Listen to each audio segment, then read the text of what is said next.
Joe Biden has blood on his hands. Illegal immigrants with no right to be here are attacking, raping, and murdering innocent Americans. And what's worse, when asked about it, elected Democrat so-called leaders excuse it with this. Can I ask you quickly about the 12-year-old girl in Houston that was tortured? I don't speak to strangers. I don't even know who you are, and I don't know who she is. I live in Pittsburgh. These are horrible incidents, and I think anyone who conducts that kind of terrible act has to be prosecuted. Undocumented immigrants commit far fewer crimes than anyone else. That is an awful instance. Migrants oftentimes, according to the data, according to police departments, are often less likely to actually commit crime than natural-born citizens. Sometimes people slip through the cracks, and that's why we take a step back, look at the process. It's unfortunate anybody's killed, obviously. Immigrants, legal or illegal, commit crimes at a rate far lower than native-born Americans. That's the excuse, that illegals commit fewer crimes than Americans, a stat that's been challenged, by the way. But even so, these rapes and murders that have made headlines in just the last few months are the tip of the iceberg. Biden let millions of illegals into this country, and the damage they'll inflict is just beginning. After all, the Biden DHS vetting process seems to be wait and see. Let millions in from all over the world and just wait and see. Maybe they are decent people who just broke the law to get here, but they just want to suck our resources. Or maybe they want to rape us or blow us up. Wait and see. My guests today, two angel moms, have tragically and painfully experienced what illegal immigration can do to a family and to a life. Agnes Gibbons, a legal immigrant herself, lost her son Ronald Da Silva on April 27th, 2002. Ronald went to visit his two children, Matthew and Marcel, and while standing on the driveway, he was shot, a bullet that was intended for someone else. The murderer was an illegal alien with a long criminal record who had been previously deported. Immediately after the shooting, he fled to Mexico. Tammy Nobles lost her daughter, Kayla Hamilton, on July 27th, 2022. Kayla Hamilton was murdered in her own room and left on the floor like trash. The illegal MS-13 known gang member brutally raped and murdered her daughter by strangling her with a cord and robbed her of just $6. During the attack, Kayla called her boyfriend for help, but it went to voicemail. The voicemail of the murderer strangling Kayla was 2 minutes and 30 seconds long. As are most of these illegal alien-related tragedies, Kayla's death was entirely preventable. DHS employees failed to visually inspect the assailant by lifting his shirt to check for gang-related tattoos. But had the employees performed a visual inspection of the assailant's body, they would have seen MS-13 gang-related tattoos on his body, disqualifying him from entering the U.S. DHS employees failed to make a simple phone call to the El Salvador government to verify if the assailant was on the MS-13 gang affiliation list. And had they done so, El Salvador government officials would have confirmed that he was a known MS-13 gang member with a prior criminal history. Well, Tammy has since sued DHS for $100 million for the wrongful death of her daughter and the negligence the agency displayed. Agnes and Tammy, two angel moms and angel warriors for justice, join me now. Thank you, moms, both so much for being here. I'm sure it can never be easy to talk about these things, but your voice and your message and your mission are so important. I want to start, Agnes, with you. You and I have met before. We've done a story on this before for Fox Nation.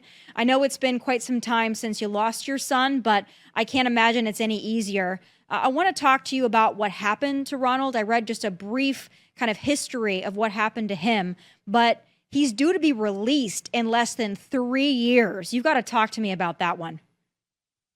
Well, my son was shot instead of his friend because my son pushed his friend out of the way, and my son is the one that got the bullet. This was a known gang member with a long history of arrest, previously deported and came back into the country and was arrested again, and the judicial system failed to recognize, this is 22 years ago, failed to recognize that he had been already deported and turned him over to ICE, to immigration at that time. My son left two children, and he has been subsequently released from prison already, and nobody was helping me except President Trump and the White House that helped me connect with ERO, Enforcement Removal Officers. He was released November 22nd, 2019, a year early. Oh, wow. So that can't be easy. That's got to be incredibly unsettling. But, you know, as we know, to both of you, there are millions of illegal immigrants in this country. Tammy, for you, this is recent. This is a recent wound in your life, one that's never going to heal. But you have to talk to me a little bit. I read it kind of an extensive backstory on what happened to your daughter, but I can't imagine knowing how entirely preventable this was. The MS-13 connection. Please tell me where you are with your lawsuit and a little bit more on the failures of our system. We are currently waiting for the lawyer in California is currently looking for a lawyer in Maryland to help him with the case since it happened in Maryland. We are still waiting trial. The trial keeps getting delayed. We are expected to go to trial September 9th through the 27th. Kayla's murderer cannot be identified because supposedly he's a juvenile, and juveniles' identities are kept a secret. Wow. But it really makes me angry because he's not even from this country, and they're treating him like with kid gloves. Yeah, And MS-13 connection. I mean, in reading that backstory there, the fact that not only is he a known gang member, he's an MS-13 known gang member, one of the most brutal gangs on the face of the earth. The fact that he had the tattoo markings that say, I am a criminal gang member whose duty is to rape, pillage, kill. And the fact that he slipped through the cracks, I mean, that's what you hear some of these Democrats excuse this as, oh, some people just slip through the cracks. We just got to wait and see. I mean, your daughter's murder happened on Joe Biden's watch, and we've seen countless other young women that have fallen victim to illegal immigrants, illegal aliens committing horrible atrocities, rape, murder, strangulation of young girls. When you see, even in these recent weeks, Tammy, of these young girls that have lost their lives or their lives have forever been marred by illegal aliens, do you think Democrats just simply passing it off as, oh, you know, it happens less with illegal aliens than other Americans? What does that make you feel inside? that makes me angry because it doesn't matter how many crimes are committed by illegal aliens. The whole point is one is too many. They should not be here. They should not be allowed in this country. And it doesn't matter how many they committed. One is too many. Kayla's murderer was apprehended at the border. He came over as a UAC unoccupied alien child seeking asylum, saying he was scared of gang activity. He had a criminal record in El Salvador, but they did not check, and they allowed him to go from Texas to Maryland. What's worse is we found out there was an illegal immigrant who owned the mobile homes in that neighborhood. We thought it was like a regular property management legal person, but it was not. She was renting out rooms, and she chose to rent this room out to this juvenile gang member and put him in Kayla's trailer in a mobile home. And he was only living there for 5 days before he brutally killed my daughter. Wow. It didn't even have a chance to go anywhere or do anything or know what kind of it was not her fault. This individual just ended up being in the same area as her. That's so awful. Agnes, I know that the murder of your son, it happened quite a while ago. President Biden was not our president at the time, but I know that you since then have been relentlessly pursuing justice, not only for your son, but for angel moms and angel families like yours. I know you worked with former President Donald Trump to try to bring some sort of justice to this, and we both know that he worked so hard to enforce our border and to keep people that murdered both of your family members out of this country. I know that you yourself want to get involved in Congress to try to right some of these wrongs. What has that process been like for you, and what progress have you made in trying to at least draw some awareness to what happened to your son and to other angel families? Well, first of all, Tommy, thank you so much for the opportunity, because most media will not give us a chance to share our stories and speak up on the issue. It is absolutely abominable the inept, corrupt, self-serving politicians playing politics for power at the expense of citizens and our children. They all have to be held accountable. I have been doing everything I can that within my power to bring awareness to this issue. And like Tammy said, or some politicians said that nationals or citizens commit more crime. It doesn't matter. One crime committed by an illegal alien is one too many. How are we importing more crime into our country? We need to put American citizens first. We need to protect our country. And as a legal immigrant, my country has let me down in the worst way possible. We have nothing but inept, self-serving, corrupt politicians in Congress, the majority of them. Our country is lost. We are, like President Biden, is a nuclear disaster for this country, a nuclear disaster. And how do we stop this? How do we stop this? My heart breaks every time I see another mother, another father, another family member on TV crying because their loved one had been unjustly murdered by an illegal alien. And we have imported, 17 million, 20 million? Who knows? We don't even know. But the media, the main media keeps saying there's 11 million illegal aliens in this country since 1980s. Well, do the math. We probably have about 50 million, if not more. We need to implement E-Verify and punish employers who hire illegal aliens. We need to start deporting these people, round them up and deport them. Look, last month I went to Sacramento to at the invitation of Bill O'Saley, for a bill, AB 2641, to end sanctuary state protection for illegal alien pedophiles. Every single Democrat voted no. Wow. How insane is that? This is a no-brainer. Why are we allowing these people to be released back into our communities to hurt our children, to hurt the most vulnerable and innocent? I don't understand what is going on in this country.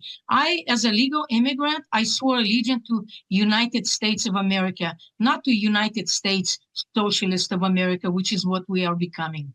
It's amazing how many Democrats don't want to deport even criminal illegal aliens. I mean, that to me, that's just such an easy issue. Oh, we don't want criminal illegal aliens in our country, but they can't even get there.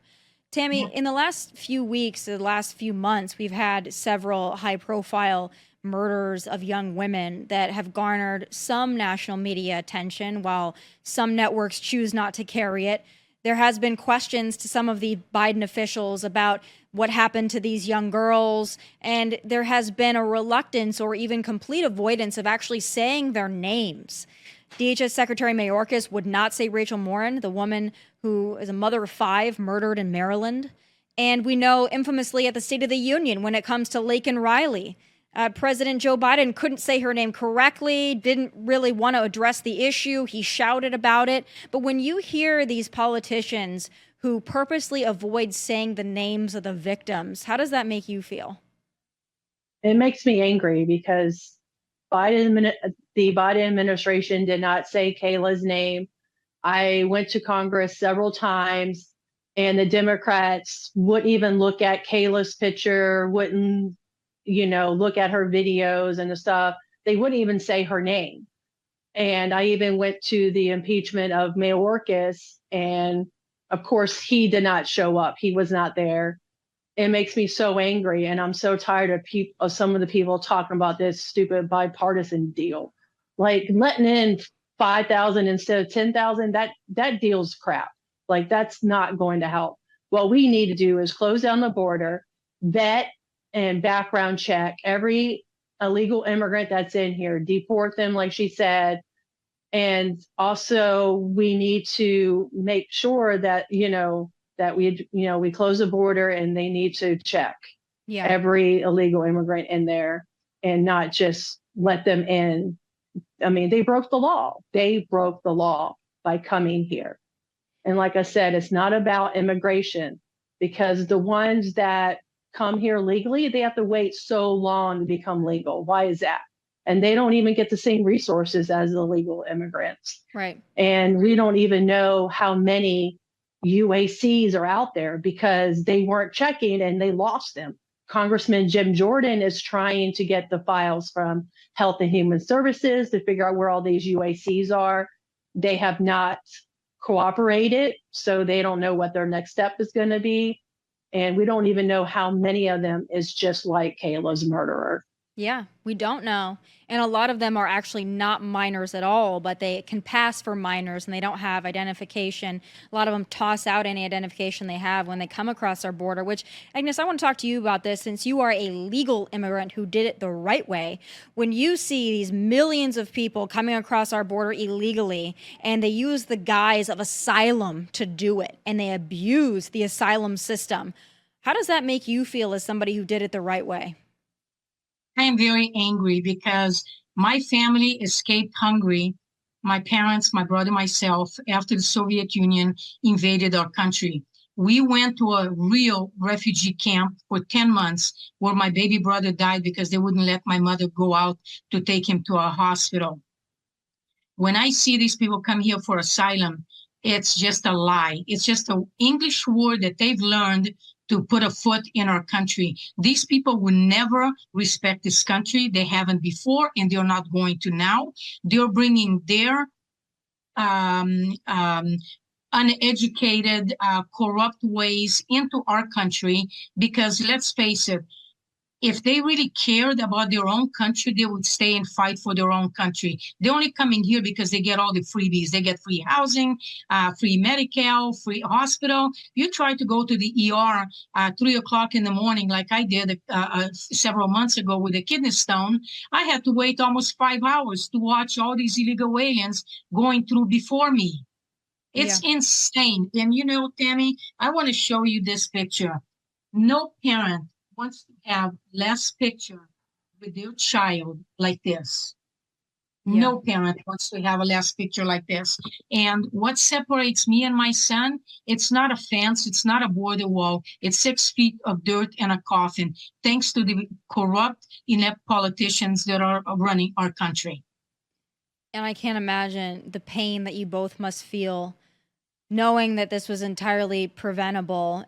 And knowing also how our government seems to shield even people that commit crimes when they come out and say, oh, don't call them illegal aliens, call them undocumented. And they seem to be more upset by the way that you refer to the illegal alien murderers and rapists than they do about the illegal aliens who are raping and who are murdering. Tammy, this has been so recent for you. I want to get your take, and I know that you're also very involved in what's going on and being an advocate for other families and hopefully to raise awareness to what's going on.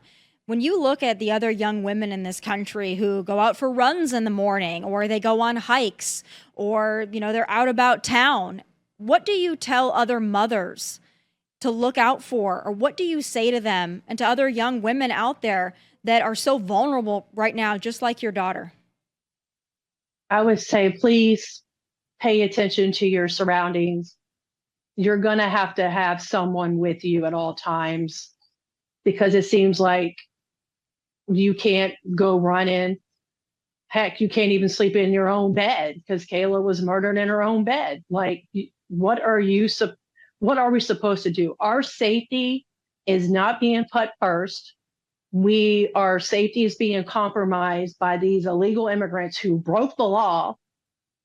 Why should we have to, have someone with us or watch our surroundings? Or we shouldn't have to do that. We should be able to freely do what we love in this country without having an illegal immigrant or anyone just take advantage of that. And I would say bring a weapon. It's too late for Kayla. I wish I would have done that, but how are we supposed to know that she wasn't safe in her own bed? Right. Just bring a weapon, have someone with you until this changes. Something needs to change in this country, and it needs to change quick because we're getting way too many stories about illegal immigrants murdering and raping young girls. And it's just the tip of the iceberg. There are so many that are here, so many with nothing to lose, so many that grew up and rape and murder is all they know. It's not our problem, though. It's not my problem to diagnose the childhood trauma of an illegal alien, nor do I, quite frankly, care when they're murdering Americans and American citizens. Agnes, I want to end with you because I want to talk about this upcoming election. I know you're a big fan and advocate for former President Donald Trump. What's your message to those independent voters out there that haven't made up their mind which way they're going to go in November? I would say put your feelings aside. Some people have been brainwashed to hate President Trump. You look at our compare things. President Trump, our country was under incredible economy. Everything was going extremely well. We had respect from leaders from all over the world. Now we have no respect. We have high inflation. We have murderers coming in. We have rapists coming in, trafficking. We have got to put America first. And the only hope this country has is to have President Trump back in office so he can try to clean up some of this mess. President Trump is the only one that gave us a voice for our murdered children. None of the other politicians gave a hoot about our loved one. We became invisible. President Trump is compassionate. He is kind. He is responsible. He's an incredible businessman. I said this on Fox after my son's killer got released, that if I knew a bullet was coming towards President Trump, I would shield his body with mine to protect him, because we need him to move our country forward and put America first. God bless President Trump. I love the man. I love his drive, his confidence, and he is not giving up. And I have a lot in common with him because I don't give up easily either. And I will never give up on my country, the country that I swore allegiance to, United States of America. Perfectly put. Thank you, Angel Moms, both for being here, for telling the stories that I imagine are really difficult to revisit, but they're so important that people hear, to raise awareness and also to honor the memory of your loved ones that you lost tragically and completely preventably. Thank you both so much. God bless you, thinking about you always, and please continue the fight. Thank you. Thank you both. Folks, every tragedy, attack, assault, rape, and death caused by an illegal alien is a failure of our government. The Biden administration's dereliction of duty will allow this to continue. No one is safe. It's long past time our leaders start putting Americans first in our own country. Thank you so much for watching this special episode of Tomi Lahren is Fearless. Please be sure to tune in tomorrow live again at 1 p.m. Eastern. Also, please like and subscribe to the YouTube channel at Tomi Lahren is Fearless. From Nashville, God bless and take care. What's up, guys? Thank you for watching Tomi Lahren is Fearless. If you want more of my hottest takes, must-see conversations, and of course, my final thoughts, click here and make sure you subscribe here so you'll never miss a beat. I'll be here every weekday, and I hope you'll join me.